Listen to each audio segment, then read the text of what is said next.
This tunnel in Cornwall is 2,000 years old, and up above me is someone's back garden. We don't know what this place was originally used for, and we don't yet know if it was part of something bigger. But somewhere in the garden out there, let's hope Time Team can come up with some answers.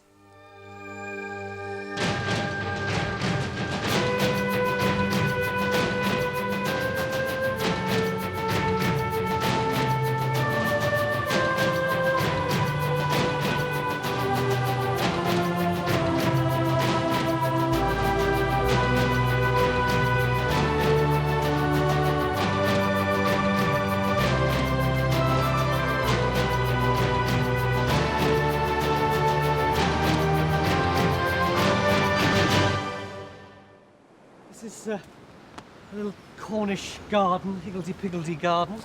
It belongs to Joe. Impressive feature, isn't it, This is Tony? wonderful, isn't it?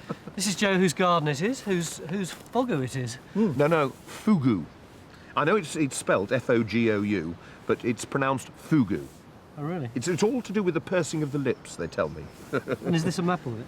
This is a plan that was drawn up by a local artist and antiquarian, son of a Penzance schoolmaster, a chap called Blight, in 1864, marking the Fougou here with its side creek passage.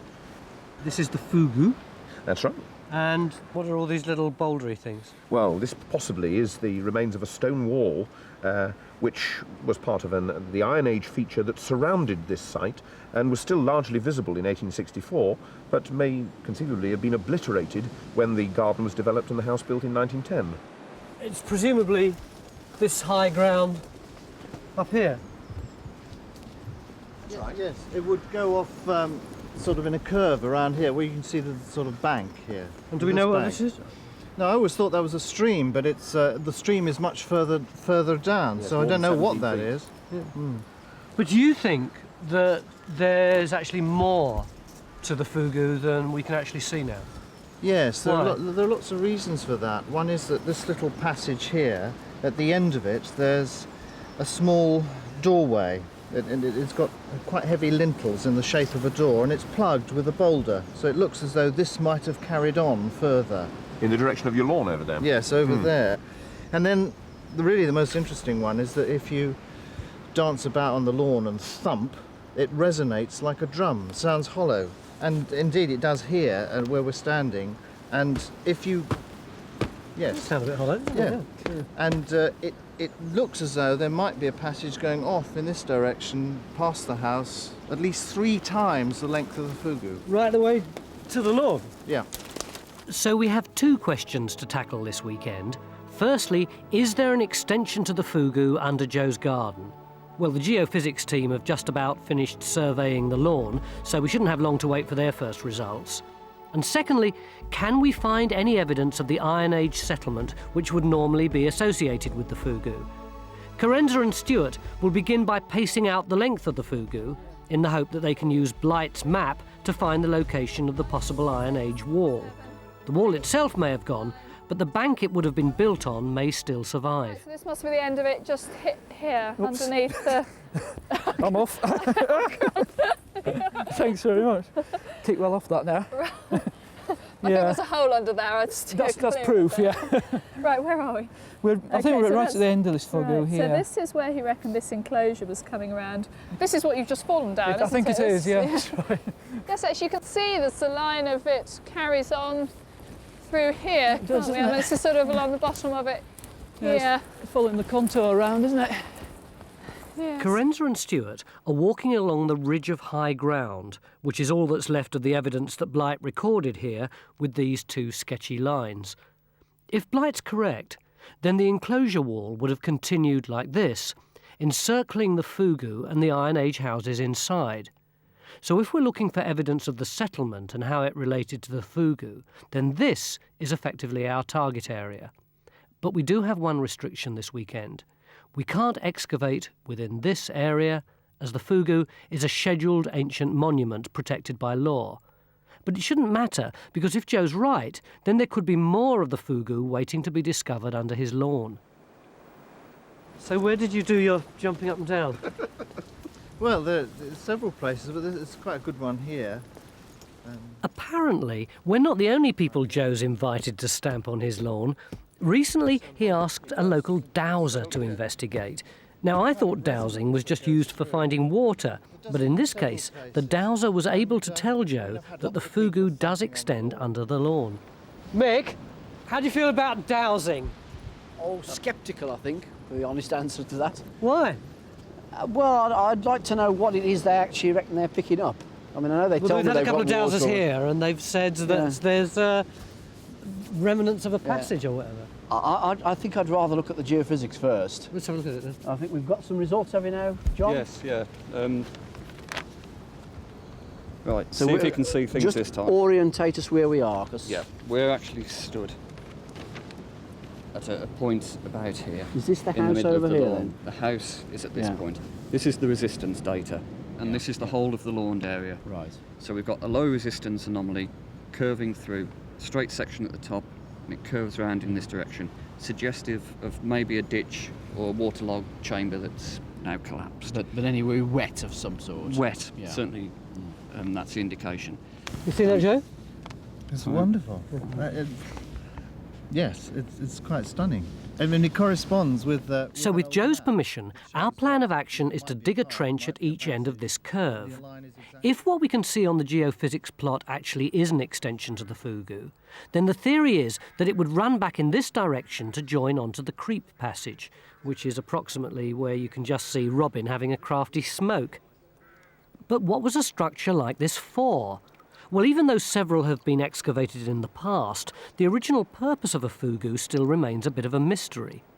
We do know that this isn't the original entrance, and these steps are thought to have been added fairly recently, maybe by smugglers, or even by visiting antiquarians.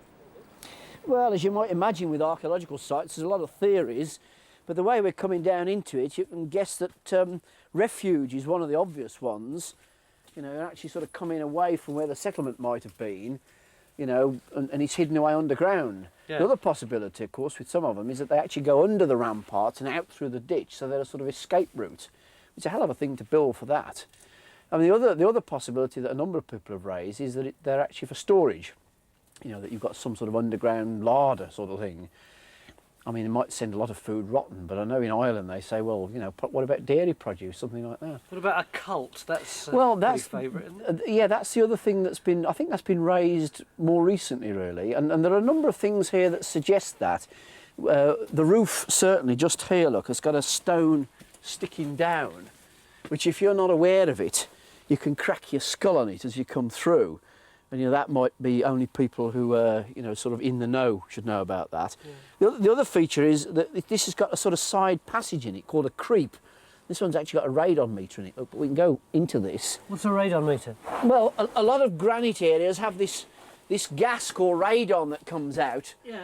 And there's been a lot of sort of scares about it recently, and they're obviously monitoring it here. But if we get past that, you see this actually comes up into a side passage where there's a stone across the end now, and obviously it looks as if a lot of this is infilled, and then it's beyond there that you know, the idea is that the passage went on. How old do we reckon this is? Well, again, it's difficult to say with a lot of them because of the excavations, but this one, the only ones we know in this area are about sort of 400 BC down to 1st century AD. There was one excavated at Carenza with that sort of date. There are one or two attached to courtyard houses round here, which are contemporary of the Roman periods. That's 0 to 400 AD, so sort of late prehistoric, contemporary of the Roman period. 2,000 years old in round figures. Time of Jesus. Yeah, exactly, yeah. But it's beautiful. It's a fantastic structure. There's no mortar or cement. It's just the weight of the stones keeping it up. Fougou apparently is Cornish for cave, and only 10 Fougous have been discovered in England, and all of these are in Cornwall. Living up there at the moment. We're number 3, that's our Fougou, and you can see how many there are in the immediate area. The black ones are the ones that are preserved, the hollow circles, if you like, are those that have disappeared. If you open up to a larger picture of Cornwall, even then they're all concentrated to the west of the River Fougou. And is this Brittany? That's Brittany, not far away, obviously. These are the souterrains, the underground passages and chambers and creeps of Brittany. And you can see that they're even more numerous in Brittany than they are in Cornwall. Are there any in other parts of the Celtic fringe? Well, Ireland is the prime example. They've recorded over 1,000 there. Indeed, I think something like 600 in County Antrim alone. There are positive hazard to ploughing. But it does show that this is a cultural experience that is limited to, as you said, the Celtic fringe. But the question at the moment is, are we going to find any more of this fougou under the lawn? Oh my God. Hang on, what's that? It looks like a water pipe. No. Where's Sue? Would this give you a signal? Yes. Would it give you a strong signal? Yes. Or put it like this, would it give you the signal that you had on your geophysics? Would it run in a straight line? The bit that ran in the straight line, I'm a bit surprised the sort of curve that we got on the... The trench smile on your face there, John. Is there a noticeable trench for the pipe? Well, we haven't cleaned it up yet because we've only just found it. But, are you the same depth as us? Because you obviously haven't got a water pipe, have you? As you just said. The water main. Well, But if it's going up in that...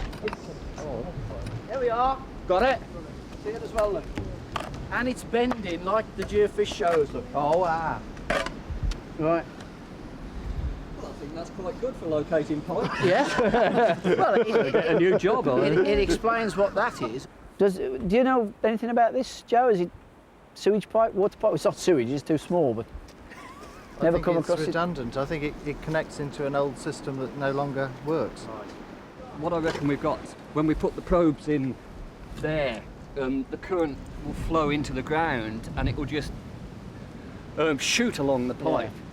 And we'll have a very broad effect. So we'll put the probes in there, we'll see it. When we're over the top, we'll have a much stronger effect, but you'll still have the effect to one side. Yeah. And so you'll get that broad anomaly that looks like a ditch. Yeah. And it's because all the electric currents are just being concentrated along the pipe. So that's why we thought we'd got a trench that wide. So are we feeling pretty stupid? No, I don't think so. I mean, you know, that's what the geophysics for, isn't it? You know, it sort of comes in, gets a signal. I mean, it's the sort of thing you'd expect to get from an iron pipe. We should have looked at it and said, God, that could be an iron pipe, you know. Now, I've got the map that Joe promised me from the Dowser findings. Now, it's all fairly higgledy-piggledy, but this is the house again. Right. There's the lawn. Yeah. There's the fougou. He thinks that there is some kind of tunnel going there. But this is not where our water pipe is, which is over here. That's right. So did they not pick up the water pipe? I think he was kind of programmed to be looking for tunnels, not for water. We'll ask him. When's you coming? You're absurdly cynical about this you're stuff. right. But there's loads of things that you don't know what the process is. You don't know the process in your own car, and yet you believe it'll take you down the M4. So why this hostility towards what this bloke's doing? It's just hostility. I just don't understand what the forces are that they reckon they're picking up. I mean, if somebody could explain that to me, that would be very useful. When's he coming? Don't know. I'll have to ring him up. When he comes, get him to go over the ground again. Yeah. And I mean, if the system works like he says it does, then he ought to be able to do exactly the same as John does, and he should be able to locate where he thinks it is. I think it's only fair. If the geophysics failed to find the extension to the fougou, we must at least give the Dowsers a chance. They think that the extension runs under the lawn like this. But the real priority for the archaeologists at the moment is to get Carenza's trench started here across the line of the bank. Because if we can find the Iron Age wall, then we have a chance of getting our hands on some pottery, which will tell us about the settlement and the people who were living around the Fougou 2,000 years ago. Oh!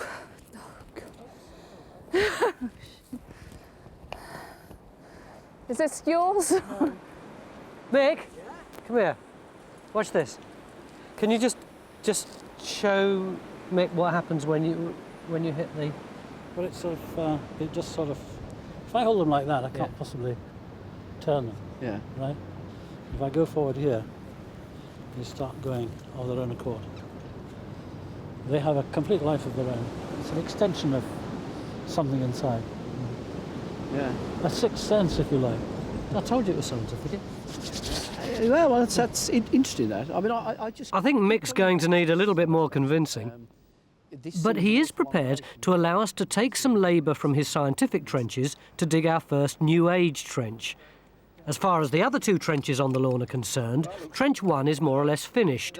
We've reached the natural bedrock, the RAB, as it's called.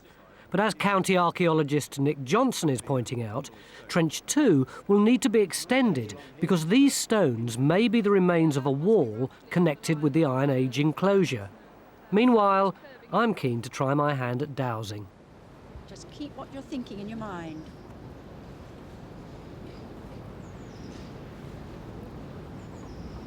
There they go, there they go, there they go.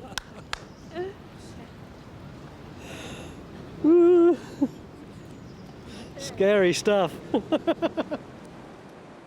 With no time to waste, our New Age trench gets underway. And even I'm going to lend a hand on this one. Maybe our luck's changing. Perhaps we will find an extension to the Fougou. And who knows, maybe Carenza is just about to find the Iron Age wall that would have surrounded the Fougou and the settlement here.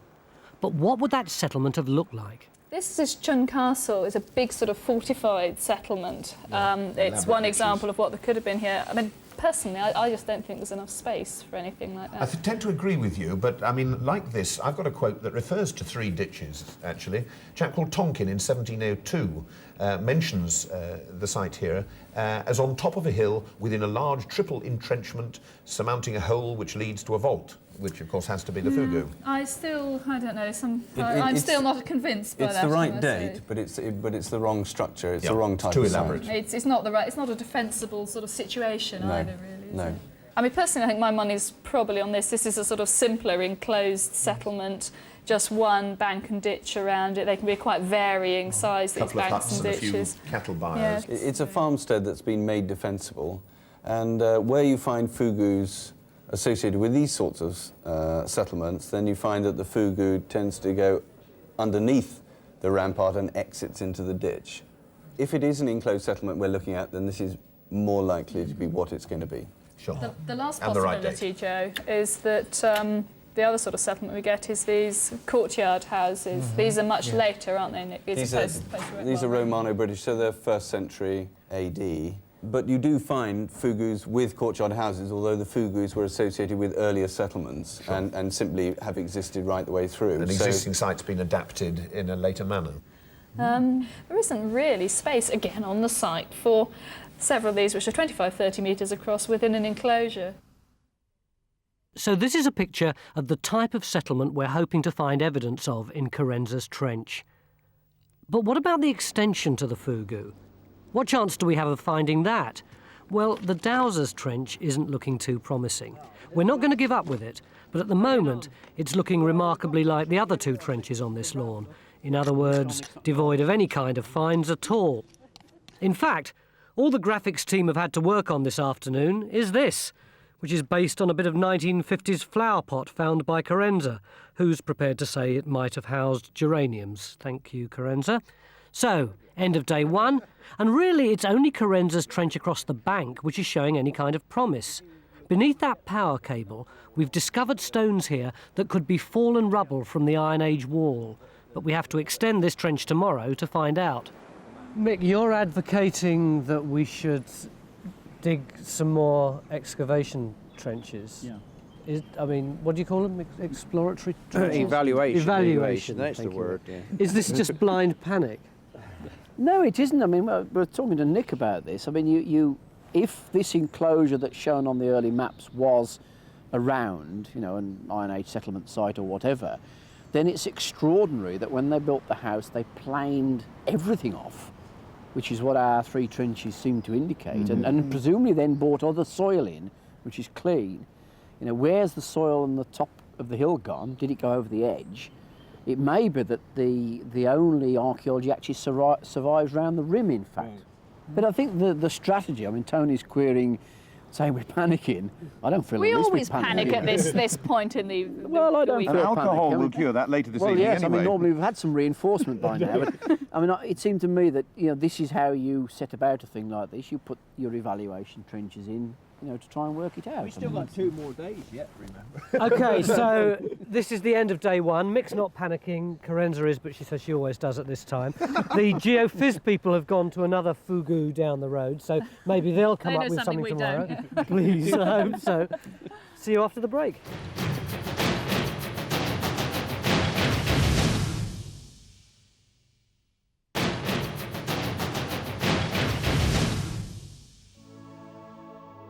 Day 2, and having dug up half of Joe's lawn, we're now moving our investigation onto the area around Carenza's Trench, which is in this wooded area highlighted here. A garden like this makes it very difficult to see exactly what we're dealing with, but the news from our survey team this morning is that they're beginning to sort it out. Well, what we've done here is taken the early depiction on the Ordnance Survey map, 1905, when the enclosure was mapped. You can see that ring there? This thing here? That's right. What we think, we've located it in Carenza's Trench. And then we've... Hang on, just so it's disappeared now. You can't see that. It was flattened when the house was built. Yeah. But little bits of it survive as earthworks, which we were looking at yesterday, and that's where Carenza's put a trench at the top there. Right. And what we've done, we've transposed that and Blight's original survey there. We've digitised that into the electronic Ordnance Survey map with our survey that we did yesterday. Yeah. And look at this. You can see here, there's the Fougou, and this is the enclosure that was mapped by the Ordnance Survey. Yeah. And that other red line is Blight's survey. Well, what it's showing is that this enclosure is actually quite small. It never went through the garden here at all. In fact, it goes underneath the house and out... It never went through the garden? No, it went through the garden. So we've been digging outside the enclosure? It's quite possible. I mean, it might be an enclosed courtyard house, something like that. Which means that we never had a chance of finding the extension of the Fougou under the lawn, because the lawn is outside the boundary of the enclosure. And one of the few things we know about Fougous is that they're always situated within the boundary of a settlement. So how does Hamish explain what happened yesterday? So why do you think that those rods moved? Well, there must be some sort of reason. We Dowsers don't have the prerogative of being 100% right, unfortunately. And I think there must have been some... part of it, I think, was my concentration probably went, my rational mind took over something. I didn't allow my mind to work properly. I'm not making excuses, mea culpa. I mean, this is something that just hasn't worked for us this time. Do you feel triumphantly vindicated, Mick? No, not at all, actually. No, I mean, I was very sceptical and cynical. Oh, I know you are, yeah. As you know, anyway. Yes, quite right. Yeah. Oh, well, we're all under learning curve, There is something Hamish, there, aren't we? and I'll find out. That's what it is. Yeah, we'll find I'm out just what going it to is. say water pipe to you once more. I don't have any problems with the water pipe. I wouldn't have. Well, I don't understand what happened. All we found in this trench was natural rock. But I can honestly say that the dowsing rods did move when I walked over here yesterday.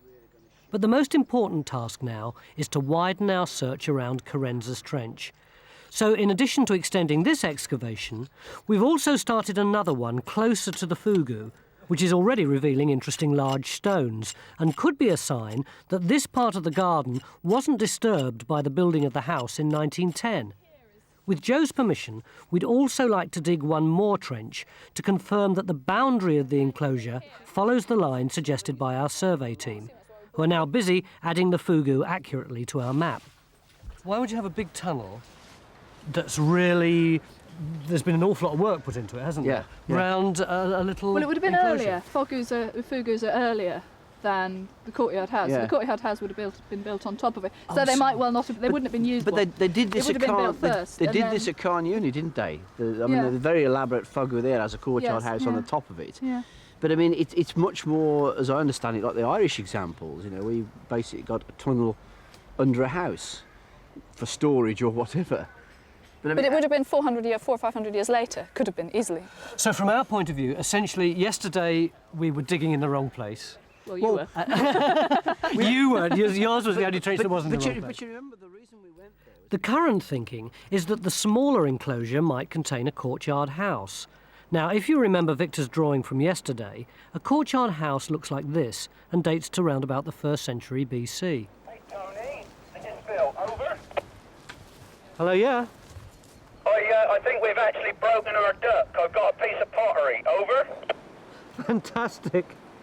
What is it, Phil? We didn't bring any sieves with us, unfortunately. Come and have a look at this, Tony. Yeah, we're there, I think. It's the genuine thing. The genuine thing. The genuine what? Iron Age pottery. Pot. That's what we want. How do you know that that is Iron Age? 10 years experience in the area. No, No, it's handmade pottery. It's got micaceous fabric to it, which suggests it's actually from the lizard. It's not the local granite. Tell us what Micaceous. It's the shiny little mineral. Glittery. Can you catch So it's got mica actually put into the clay, in fact, hasn't it? Yeah. And sort of dated. it was difficult to tell exactly What, when in the 400 Iron to Age. 100? Yeah. So anywhere in the Iron Age. Unless you find a It's the rim or right something date like for that. Fougou. Oh yeah. Oh, yes, yeah. Fougou. Fougou, sorry. Day 2 and she's still saying Fougou. It's presumably. I mean, is it burnished on the outside, or because it's very dark, very black, isn't it? Yes, there is a hint that it has been burnished on the exterior. Yeah. See, the other thing which is really interesting is that we've gone down onto a subsoil. You see, the soil is now getting a lot lighter and a lot more compacted. We never got that in any of the other trenches, so it looks as though this area hasn't been truncated the way the lawn has. This is very similar to stuff. At last we're getting somewhere, our first bit of pottery, and our first evidence to show Joe. You get a lot more. See the striations on it? Yeah. I think it must be that way up. That's probably where the chap's, marks when he's holding it. And the thing is, you can actually get quite a lot out of a bit like that, because if you look at the curve on that, that means that you're talking about something probably that sort of size in diameter. You'd fit it onto one of these sort of circular diagrams, and if it's that sort of diameter, then presumably it's that sort of height. Good heavens. So, you're looking at really something quite large. And used for what? Storage, something like that. I mean, it could be almost anything, but because of the diameter, you can at least get something out of it, Yes. The pot's the right date, so what we're hoping now is that we'll start to uncover the remains of a settlement which will be contemporary with the Fougou. If we can learn more about the settlement, then we might just learn a bit more about the Fougou. And we'll certainly begin to build up a picture of the people that lived here. Victor is now able to reconstruct the pot for Joe so that he can get a clearer idea of what it looked like. Victor has also been busy working on something that will give Joe and his daughter Hannah an idea of how they would have looked if they'd lived here during the Iron Age. It's sort of quite, well, it's sort of Iron Age punk, really. Apparently it's quite extraordinary that they used lime wash, which then solidified so that the hair literally stood up like that. We've seen some Roman coins, they've got this spiky hair sticking out. Is it what you expected I'm not sure it to what be like? Hannah thinks of that. Well, it's very clever. I'm not sure it's what I would have chosen myself if I was going to wear anything. This was high fashion at the time, Hannah. If Joe's family had lived here 2,000 years ago, they'd probably have farmed the fields around here during the summer and streamed for tin during the winter when the water levels would be higher. Phil is going to spend much of today involved in an experiment to see if we can find some tin ore in the stream in Joe's garden and extract the metal from the rock using the same technique as would have been used by people here in the Iron Age.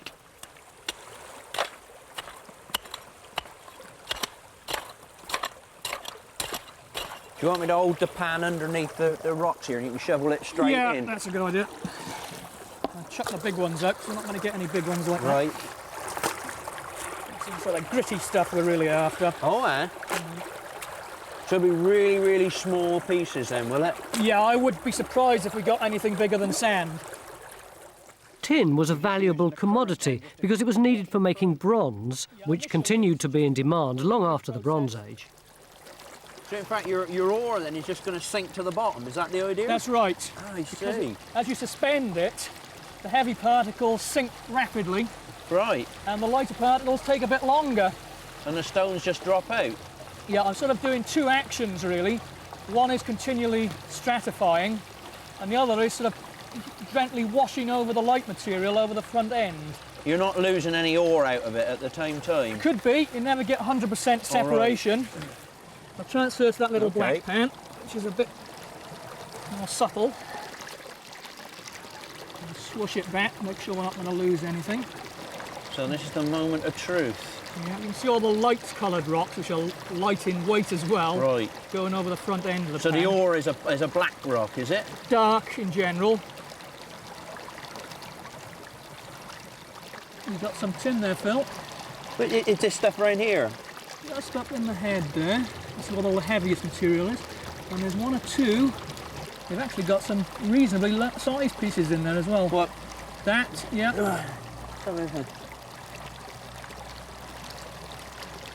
But that is tin ore. Yes. Brilliant. It's smeltable. Next to the lawn, workers started on our final trench, which is being dug here, in the only workable space along the line of the enclosure. Now, because the garden's so overgrown, the geophysics team have been prevented from surveying any more here, and instead have been asked by Nick Johnson to find a lost Fougou, which is supposed to be sighted in this field at Treverneeg, approximately 12 miles away. This is another Fougou visited and recorded by Blight in the 1860s, but it hasn't been seen by anyone this century. Obviously, if we can find it, it will be an important discovery, increasing the number of Fougous in Cornwall by 10%.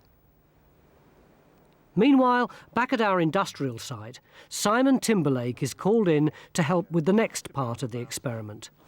The tin ore is ground into powder and then rolled into mud balls to keep it together. Concentrated here. Right. So it's really rich ore, and that's the key to the success. And then how much sawdust? Just about, that's right. Enough? About that, yeah.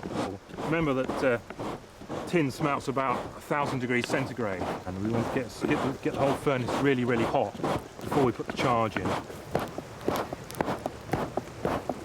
I'm still not sure about this separation of the tin from the ore. Well, the ore is tin oxide, yeah. Right. You take the oxygen out. Yeah, we're burning the charcoal at the bottom of the furnace. There's very little oxygen. Right. And there's it's carbon monoxide there, and so that's reducing the tin oxide. So take the oxygen out. Exactly, yeah. And you're left with a tin. Just tin, yeah. This primitive furnace is basically just a hole in the ground lined with clay, and the bellows are made from pig skin and were specially made for this experiment. Like any primitive technology, the key ingredients are time and hard work. So how long are we going to have to keep this up then? Well, for about half an hour now. Half an hour to smelt it? Yep, just to make sure. But after about 15 minutes, we'll put another charge in. Right. But how are we getting on at our main excavation, Carenza's Trench? Well, in addition to discovering 2 more electricity cables, we're starting to uncover what we think are Iron Age structures inside the rampart wall. The question is, do all of these bits of stone relate to a courtyard house? You can see we've got this line of... Yeah, well that was showing up those 2 stones there. I saw before, yes. Yeah. And all this, I mean, you can see how loose this is, all these full of voids, in isn't it? Yeah, I mean this... Well, obviously the sort of possibilities that have to present themselves is that this is about the same width as the Fougou, and that oh, so is we're a thinking question. of a second Fougou, are we now? Well, yeah. Of course, it's a bit too early to tell, but if we have found more of the Fougou in this trench, Joe is going to be delighted. Is there any finds amongst it? That's the... Yes, we've had some very nice bits of pottery. Can we stand on your... The big bit. I think we found the biggest bit of pottery yet on time, too, Mick. Good Lord. Here we go, nice bit of burnish ware. With the rim on the top? Absolutely standard late Iron Age. Yeah. Couple of centuries BC. This is all good dating material, and what we have now are several different varieties of Iron Age pot. This, for instance, is an Iron Age cooking pot. What we found so far is the evidence of structures, the exact character of which we're not quite sure, so we need to work out whether there is any genuine faces to any of these structures, both on this side and that side. Yeah. And so far, all that we have found is evidence of occupation. We haven't found any occupation layers. Right. At the moment, we think that the most likely candidate is on that side inside over there, and I think we ought to investigate that, and we've got some, with a bit of luck, we've got some really good stuff to look forward to tomorrow. Elsewhere in the garden, our smelters have reached their moment of truth. Will they have any tin to show for a hard day's work? So what are we looking for? Will we see it when we see it? Well, I think where the tin will be, it'll be beneath the base of the furnace, yeah? Yeah. So we should have some slaggy, really vitrified bottom to the furnace. So it'll be literally on the bottom? Yeah, it'll probably be underneath, down the crack.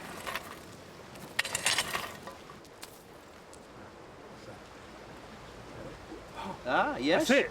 Yeah. There's tin in that, it's metallic. Yeah. And we can try to cool it down by putting some water on, but we need to get it a little bit cooler first.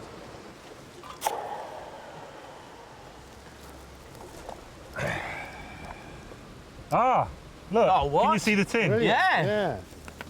Now that's mixed up with slaggy bits, really. But what I'm hoping is that we might actually have some that's run through the bottom of the furnace, yeah? Right.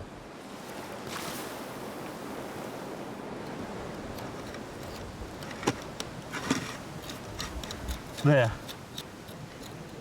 Oh, there. Put that on. Try to get this over here, Phil. Put it on this hammerstone, and I'll smash some of it up. Yeah. Try and get it on a nice flat spot.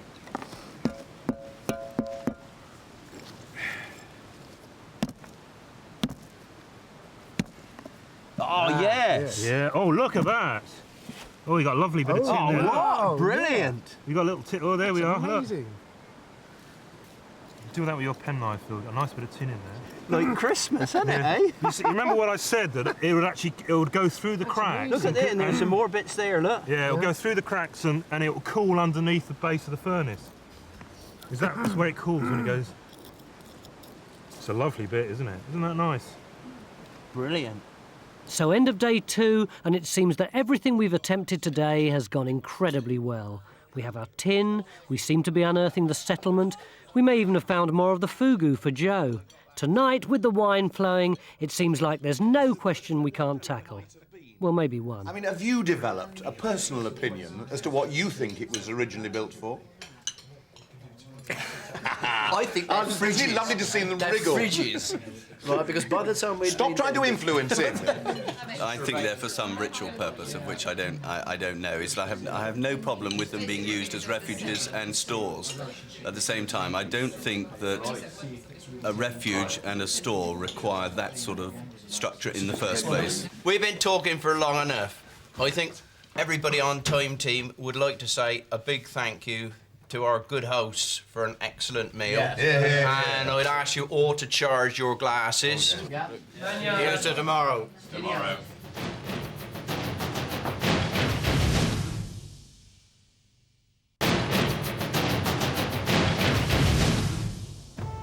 Day 3, and once the important job of recording the archaeology has been done, today's business can get underway, and that is to make more progress with this trench. Can we work out what the structures are? Are these loose stones concealing the extension to the creep passage that Joe is still hoping to find? Well, there's only one way to find out.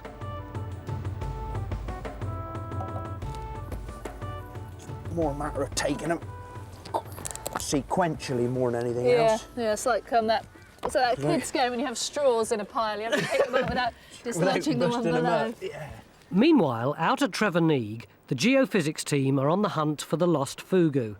Archaeologists reckon it could be in one of 2 fields, and having drawn a blank in the field next door yesterday, the team are hopeful that they'll find more than just cabbages here.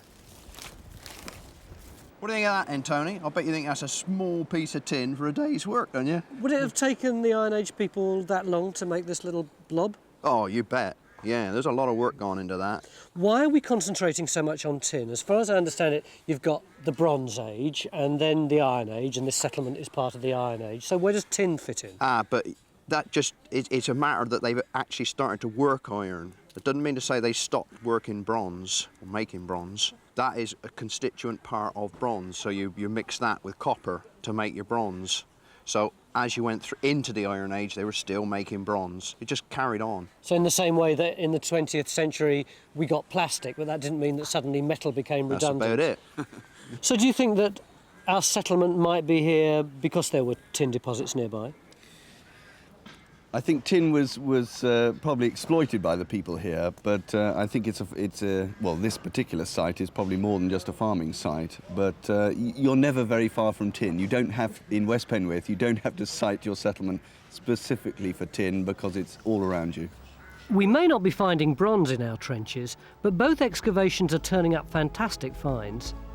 This trench, for example, has produced this lovely piece of hand-decorated Iron Age pot, which Victor has just finished reconstructing.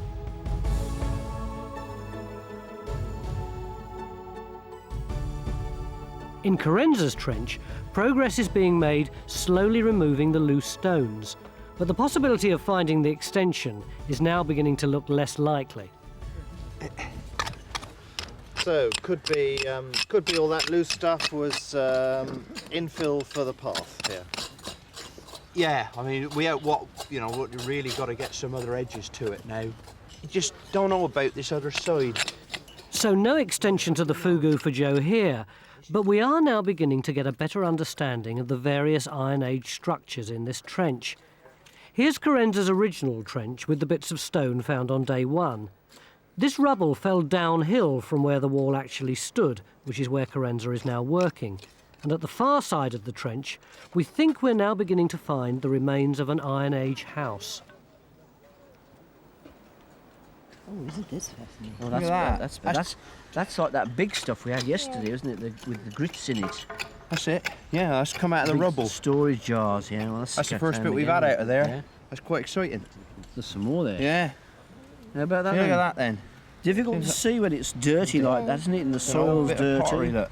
But imagine knowing that when you find a piece of dirty-looking piece of stone, that it's something that's 2,000 years old.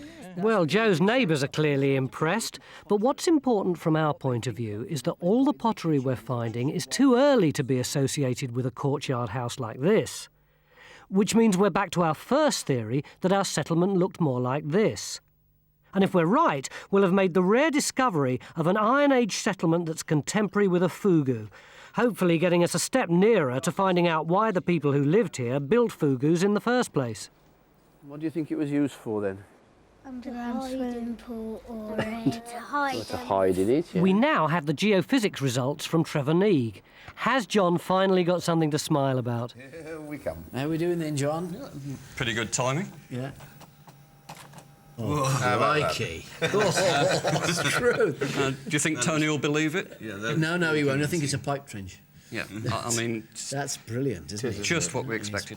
Enclosure ditch, really clear magnetic anomaly, and then the Fougou coming off at a slight angle. Which marries up exactly with Blight's plan of 1867, boundary ditch, and Fougou coming off like that. Even the little break, you know, with the narrow doorway that he recorded there. That's fantastic, isn't it? I mean, this has been lost, how long, Nick, since the... 1867? 67 is the date of Blight's paper. So it's been lost for 100 years. No one else found it after that. Good to see it again. So a real success with geophysics, and the Fougou at Trevor Neig officially back on the map. And it's possible we may have some good news for Joe, too. For although we couldn't excavate the Fougou in his garden, it hasn't stopped Stewart taking a closer look at the structure itself. Stewart, what have you come up with? Oh, something really exciting here. What I've done is mapped out where the side passage is underground. Yes. And related it back to the surface using the entrance down there as a kind of key mesh to it. And what I've done is laid out the actual angle. That's a blocked end just down there. Yeah. But just set in from it, there looks like there's an odd joint underground. And I didn't really get a chance to examine it very carefully. But when you come up to the surface, there's this boulder sticking through. This is what caught my interest earlier on. Yes. Which is exactly where we were on the first day when you said to me, go like that. Yeah. It sounds hollow. Yeah, good. So you really think, from your surveyor's perspective, that there's the possibility that there is some more tunnel going in that direction? It's a possibility. That alignment looks quite interesting. What do you mean by a joint underground? Well, the stones got together very awkwardly, so the stone's being pushed in. Pushed it, blocking something. It's possible. These stones could, of course, be garden stones, but equally they could be the tips of large stones which go deep into the ground. And it's hard to ignore the fact that they seem to line up with what could be a blocked entrance to the creep. Of course, it's frustrating that we can't dig inside the scheduled area this weekend, but we can't complain. We already have enough to deal with from our excavations in the rest of the garden. Nick, come and have a look at what we've got here. This trench, for example, which has so far failed to find the enclosure wall, is now starting to produce last-minute important evidence. Oh, crikey, yes, it's smooth on one side, isn't it? See that, Joe? It's rather like the one you've got already, isn't it? Another quernstone, is it? Well, put the rubbing stone for, yeah. Where's that come from? This has just come out of the slight ditch that there is here, cut into the natural, roughly on the line of the enclosure. Yeah. It's absolutely fantastic. It's really lovely, nice. This isn't it? trench has turned up some really nice things as well, because it's been a bit dispiriting, I think, working on it. What we found here is half a saddle quern, which would have been used for grinding things, mainly flour for making bread. And because it was found with Iron Age pottery, it's actually a very good indication that people were living here and preparing food during the Iron Age. So we've now got this in a securely dated context. I mean, they're not very easy to date, apart from... If you've got half of it there, then the other bit ought to be in there somewhere, shouldn't it? Yeah, unless it was broken in the Iron Age and they said, oh, damn, away in they chucked the other disgust. piece as far as they could. Oh, a bust one. You know, I mean, the stuff never is there, is it, next to what you want? This trench is also beginning to reveal evidence of burning. So this could be a hearth, which is showing up as a charcoal stain against the lighter natural soil. It's hard to believe we didn't find anything on day one, because we now have a total of 60 sherds of pottery, amongst which are 5 or 6 different types of Iron Age pot. And what's amazing is that these storage and cooking pots, along with the flour-making equipment, represent the complete domestic toolkit for an Iron Age house. But what's most important is that all the pottery is contemporary with the Fougou, which tells us that the remains in our trenches existed during the time the Fougou was in use. It's amazing, it's like a jigsaw puzzle, isn't it? What can we say about it? Well, you must remember, Tony, that this is a sort of keyhole in a big site. You know, you've just taken one little slot across it. So that rather like if you dug a trench across your house and it went across the living room into the hall, it would be difficult to reconstruct the rest of the building from it. Yeah. But if you went to a lot of the prehistoric sites in this area, there'd be masses and masses of these interconnected walls like that. And that's clearly, Nick, what we're looking at a part of, I would think, isn't it? Yeah, and I think that we can start by saying that we've got the back or the inner side of an enclosure wall. Can I tread in your trench? Yeah, go on. You've been dying to do it all day. I'm so glad that wall survived taking here. it down. This is the inner face, inside face of a rampart. And the the rampart outside that would went be from down here. there. And the somewhere. outer face has tumbled. So that's, has as it were, tumbled the away. outer wall of the That's settlement. right, of the settlement. And inside the settlement, there are buildings and structures built against the inside wall. So what do we think this big curve might be? Well, we think it's part of a wall, and we think that over there is part of another wall, which is going off at a different angle. And this is slightly confused by the fact that a water pipeline comes through The here. pipe's not Iron Age, Tony. Well, and is this an earlier stage of settlement to this, or is this part of that? Well, we think probably that may well be a drain, funnily exiting where that water pipe now goes through there. And over here there's another wall. Yeah, and that's, we think, part of a hut circle. And here's the post hole. And inside a post hole. But this is only half the post hole. Only half the post hole, obviously holding a post, perhaps to help hold up the roof. And here are the perhaps remains of 400 years of rebuilding, living and rebuilding behind a rampart associated with the Fougou. And the important thing is that the vast majority of finds are entirely Iron Age in date. And the Fougou, of course, occupies an enormous area of this enclosure. It dominates that end of the enclosure, and the probable entrance comes up right in the middle of it. So rather than it being a little tiny feature going out under the wall, which we rather thought to begin with, Stewart's plan now shows it to be, you know, the major dominating thing at that end of the enclosure. Can we now complement our picture of Joe with a reconstruction of how the settlement looked between 400 to 100 BC? We know that the Fougou dominated one end of the enclosure, leaving only limited space for domestic buildings at the other end. The archaeologists have speculated that there might have been an outer enclosure, the evidence for which might be the collection of stones found under Joe's lawn on day one. But what's important about the discovery of the settlement this weekend is that we can now put the Fougou into some sort of context. Not only can we visualise for Joe how the wall ran across the bank in his garden with the Iron Age house inside, but we can see the Fougou, just a mound above the surface, in relation to the size of the enclosure and the other buildings. So what was a fougou for? I personally don't believe it was just a fridge or a hiding place. It's far too well built for that. I think it's more to do with the third option. It's a place connected with people's spiritual beliefs.